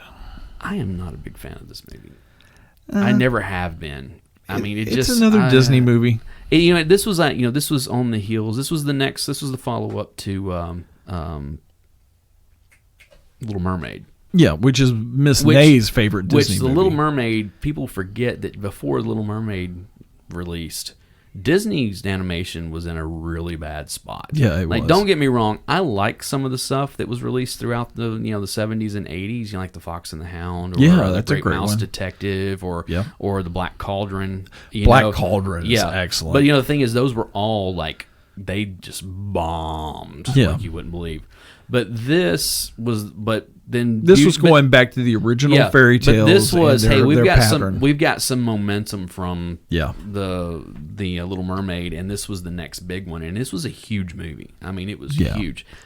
Again, I don't really care. Actually, about it Little Mermaid is Miss Nay's favorite Disney movie, but it's redhead love. Yeah. So, The Double Life of Veronique. It's a French movie. I don't know anymore. All right, For the Boys. Have you seen this, Bette Midler? Yes. James Caan? Yes. This is a good movie. Yeah. And it's loosely, it's not based on real people, but it's that whole USO Act thing, where it's they're doing it. It's I don't know. They're going and they're performing for, because it's for the boys. Yeah. We're going to go out here and that kind of stuff. And it's one of those things where they don't like each other, and then, but they're really good on stage, and then they have an affair and this and that and blah, blah, blah. And, tragedy happens along the way. And at the end of it, they're being honored for their service and, and all this and then kind of somebody stuff. dies. Yeah, somebody, like, her son gets killed while they're in Vietnam. Because it's 1991. Yeah, somebody has to die. So yeah. Hearts of Darkness, a filmmaker's apocalypse. Do you not remember this one? I want to know this one. This is about the making This of is Apocalypse the document Now. about making Apocalypse Now. Because that movie, everything that could go wrong went wrong while they were making that movie. They had a typhoon that came through. Yeah. Martin Sheen had a heart attack. What's his name? Lawrence. Lawrence Fishburne. Lawrence Fishburne he lied about his age to get onto the film crew. Marlon Brando shows up on set like 80 pounds heavier than he was supposed to be, and completely out of his mind, and would not he memorize say his lines or anything. He wouldn't talk to anybody. Yeah, it is a. it's basically a trip through hell. Is what it's basically a movie about Marlon Brando losing his mind on set. Well, yeah, I think it was already gone before that happened. Okay, here we go. My Girl. Yeah. All right, this taught us that you never get bees around Macaulay Culkin. Right. So, again, one of those like, oh, this is a comedy, this is for the kids, blah, blah, blah, and then they kill a kid at the end of it. Yeah. Not only do they kill a kid at the end of it, they show him in the coffin. Yeah. It is... But on the other hand, it's given us some wonderful memes where they started talking about the murder hornets this year. Exactly. Or last year. At Play Than Fields the Lord, I remember this. This was a prestige film. It was supposed to be, whatever. All right, Star Trek 6, The Undiscovered Country. Yeah. All right, you tell us about it. I'm trying to remember which piece of garbage I have not this was. seen this one. This was the last one that was all of the original, like just them. Of course, some of them they appeared in Generations. With the next generation. I'm thinking this is the one where the Klingon moon's destroyed, and they've got to try to find them a new homeworld. Is that what happened? I don't really remember it. I just remember it's not rememberable. USS Excelsior, which this is where Sulu, is the captain of the ship. Yeah. Is struck by a shockwave and discovers that Praxis, a Klingon moon, has been destroyed. Yeah, that's what it is. Yeah, and there's somebody there that's sabotaging everything. I think this isn't the one where he finds out he's got a son. I think that's no. That was the Wrath of Khan. Yeah, that's where right. You find out. Yeah. All right, Hook. Fun movie. Yeah, I guess I never really liked this movie. Really? Honestly. Come on. I'm not a big Spielberg fan, and I never really cared for the Peter Pan thing. Now, what's funny is that Robin Williams. If you go back and you watch the original trailer for this, it's awesome. Yeah, it's that whole thing. You get that hook. The shadow of the hook, and it's like it almost feels like a horror movie. And then we watched this, and it was like, what the hell is this? This was just an excuse to make Julia Roberts Tinkerbell. Is all it was. I mean it. It's set like a long time later. Peter Pan's like left Neverland and he's grown up and he's forgotten everything. And Hook comes after him. What I do remember is after the first big fight when they're back in Neverland and like all the pirates get killed and stuff. And like it's like, oh, they're all laying dead. Why are the pirates moving their arms and legs? Like, you know what I'm talking about. I do. And it's like, how did you not catch that? How did you not catch that the extras are just like being idiots in the background? Yeah. And I just, Do you remember the next one? Yes, Last Boy Scout. Last Boy Scout. This is... I saw this in the theater, actually. Yeah, Bruce Willis, Damon Wayans. Who else is in here? Halle Daniel Berry. Harris is in it. Yeah, Halle Berry. I know. And it's a Tony Scott movie. Yeah. Which can go either way. The thing I remember most about it is... Bruce Willis doing a jig up on top of the scoreboard at the end of the movie. I know. Well, that opening scene with the dude like who's running the ball and he pulls out a gun and he's shooting people on the way in the end zone is pretty iconic, Yeah. It's an all right movie. I haven't seen it in a lot of years, but it is kind of that whole Bruce Willis is he a cop? Yeah. But he's been disgraced or something like that. And then Damon Wayans used to play football, but it was found out that he was like taking payoffs to throw games. And it's just, it's not a great movie. It's not a great movie, but it is what it is. All right, now Bugsy. See, we're getting into like the meat of everything here, honestly. I honestly did not like this movie. It's all right. This is where Warren Beatty and Annette Bening met. Yeah. And got together, and they've been together ever since, But yeah, it's about Bugsy Siegel. Yeah. And again, it's kind of one of those fictitious, like, oh, okay, yeah. Great, but like, look at this cast: Warren Beatty, Annette the cast Bening, is Harvey great. Keitel, Ben Kingsley, Elliot Gould, Joe Mantegna, B.B. Newworth. Who else? Wendy Phillips. I don't recognize anybody else, but it's one of those things. Is like, I've seen it. It's all right. No, it's terrible. It's all right. No. That's all I can say is it's all right. Who directed that? Barry Levinson. Okay. Now this one is pretty good. Father of the Bride. This is hysterical. Again, remake. Yeah. Steve Martin, Diane Keaton, Kimberly Williams. Yeah. Who's now Kimberly Paisley? Yeah, Williams Paisley. Martin Short, Kieran Culkin. B.D. Wong. B.D. Wong's great and everything, though. Yeah. Richard Portnoy. It's Eugene Levy. It is a remake of the old, what was it, Spencer, what's his name? Oh, you know what I'm talking about. I do. I can't remember the guy's name now. I can tell I'm getting old because my memory has taken vacation. My favorite character in this whole movie is the Martin Short. Martin Short is the wedding coordinator. Yeah. But it's Kimberly Williams plays the daughter, and she's getting married, and it's hilarity ensues because everything goes sideways, and Steve Martin is trying to what's the guy's name? Tracy. That was in the original Father of the Bride. Tracy Spencer? No. That didn't sound right. No. Spencer Tracy, yeah. Oh, Spencer so I Tracy, was right. Yeah, that's right. And I said Spencer Tracy, but I was thinking, Spencer Tracy.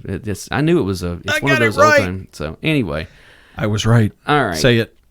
You were mostly right. So. Okay, here you go. Oh, now we get into fantasy again. JFK. This is the second Oliver Stone movie in 1 year. Yeah. And again, let's just go through the cast here. Kevin Costner. Yeah. Kevin Bacon. Yep. Tommy Lee Jones. Yep. Laurie Metcalf. Yep. Gary Oldman. Yep. Michael Rooker. Yep. Sissy Spacek. Yep. Jack Lemmon. Walter Matthau. Donald Sutherland. John Candy. Joe Pesci. Yep. Ed Asner. Brian Doyle Murphy. Murray, I'm sorry. Sally Kirkland. Wayne Knight. Vincent D'Onofrio. Lolita Davidovich. John Larroquette. Who else is in Peter Maloney. Yeah, Peter Maloney. John Finnegan. Yeah. I mean, it's one of those things where you just start going down the line like, Frank Whaley was in it too. Yeah, where you start going down the line, it's just like, man, it's more you just name who wasn't in this, Yeah. But it's all based on the Zapruder film. Well, yeah, but the guy and the conspiracy theories around. Oh yeah, about who actually killed it. Jim Garrison. He was a New Orleans district attorney who kind of started raising some questions about what really happened. You get a lot of Zapruder film in this. That's where we get the whole back into the left. Seinfeld had a wonderful episode about where they spoofed that quite a bit. It's one of those movies you watch and you're like, oh wow, this is a cool movie. Even for being 3 hours long, it's like, wow, but it's just, there's so much fiction in it. It's not even, not even funny at all. So, okay, the next one, Rush. Yeah. Do you remember this? It's Jason Patrick. If I remember right, it's about Lee, a couple Sam cops Elliott. that end up becoming drug addicts or something. They're DEA or their drug enforcement DEA, Yeah. and Jason Patrick has become addicted to drugs. Yeah. The other big notable thing from this. Yeah. This soundtrack had the song "Tears in Heaven" on it. Oh. This was, Yeah. Earlier in the year, Eric Clapton's son Connor had fallen out of a window to his death. Yeah. And Eric Clapton wrote this song about losing his son. Yeah. Because he was 3 or 4 years old. Something he was like that. Real young, And it wound up on this soundtrack. And then, of course, Clapton did it live at his Unplugged, and of course that thing won 8 Grammys or something, that kind of stuff. But the album that came out after this had that on there, as well as several other songs that dealt with all of that stuff. Yeah. But the movie itself is kind of forgettable. Kinda? I know. How about very? All right, here we go. Grand Canyon. I don't have Have you a ever clue. seen this? This is an interesting movie. It's a big ensemble piece. Danny Glover, Kevin Kline, Steve Martin, Mary McDonald, Mary Louise Parker, Alfre Woodard. That is a, Jeremy Sisto. That is a, and it's one of those things where it has something to do with it all has to do with how what it says here, random events affecting a diverse group of people exploring a race and class imposed, and it really is this whole thing. And it's something, the whole thing with Grand Canyon is about a trip to the Grand Canyon. I forget what whole thing is, but it really does. It's a serious movie. Like, it's one of those things that at the very beginning of it, Steve Martin is leaving a Lakers game, and he gets carjacked, like he gets shot into carjacking, and all this kind of stuff. And it's just kind of one of those, it's one of those type movies, I've seen it before. It's pretty good. Sounds like something I would have spent $7 to take a nap through. Yeah, okay. The Prince of Tides. Yeah.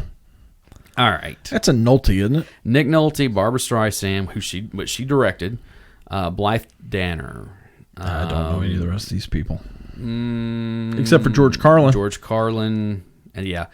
It's a thing. She's his therapist, and it's kind of one of those things where... It's a Streisand. It is. It's one of those... She's his therapist. They get involved, come to find out he's got this dark secret from when he was a kid, you know, and this and that. And she got nominated for an Oscar and blah, blah, blah, blah, blah.